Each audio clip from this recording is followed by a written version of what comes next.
A scientific breakthrough has made it into the light. The world's first malaria vaccine has been endorsed by the World Health Organization.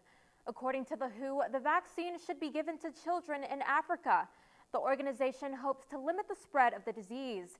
Africa's director said that the vaccine offers a glimmer of hope for the continent, which shoulders the heaviest burden of the disease. While Denton students are excited to be back in the classroom, they also worry about not showing up on time due to late buses. But there's a reason these buses have been late. I had the chance to speak to some UNT students. Let's see how the pandemic is affecting public transportation. Caitlin Youngblood wakes up, gets ready, and is out the door on class days, only to find herself at the bus stop, waiting, and waiting. The thing about me is I always like to be early just in case something might happen. Youngblood is not alone. Sophomore Emily Cruz says a late bus makes students like her look bad in front of their professors. I understand when the bus is a few minutes late, but when it's 20 minutes late, there's no reason for that to happen.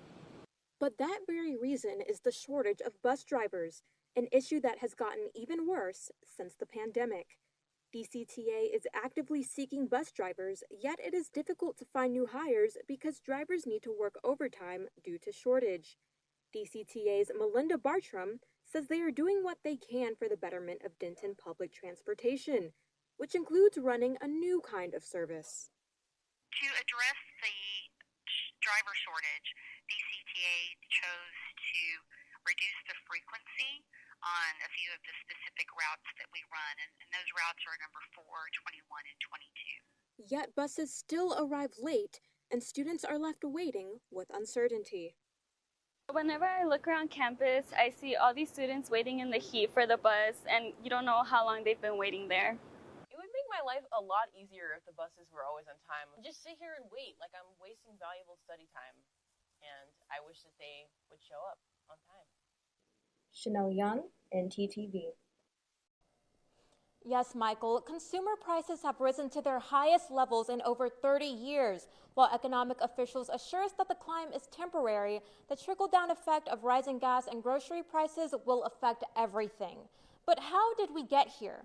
Most investors point to the pandemic, which has put the brakes on an already unpredictable economy. So much so that the stock market fell after an 8-day winning streak on Tuesday. Investors say the economy is recovering from the pandemic so rapidly that it is overheating. And now, Wall Street's biggest fear isn't COVID, but rather inflation. Are you struggling with slow internet? Well, then you better speed over to the Texas Education Agency's website, because today is the deadline to receive free high-speed internet services. This is a new program throughout Texas. Spectrum and AT&T are distributing high-speed internet services to homes of students and families in need. Since federal funding is funding, the program service is completely free of charge. If you would like more information and want to apply, you can do so at tconnecttexas.com.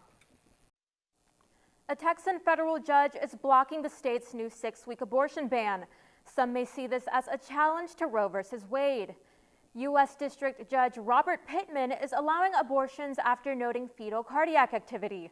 That usually starts around 6 weeks, which is too early for most women to know when they're pregnant. In addition, cases of rape and incest is no exception. Texas abortion clinics say the procedures will resume for now. The state attorney general's office claims it will appeal and is likely to win in higher courts. The U.S. Department of Justice is hitting the law with a separate lawsuit. The mystery of what led to the deadly incident on the set of the movie Rust is slowly unfolding. It turns out there were several warning signs, and the fatal incident that led to the death of cinematographer Helena Hutchins could possibly have been prevented.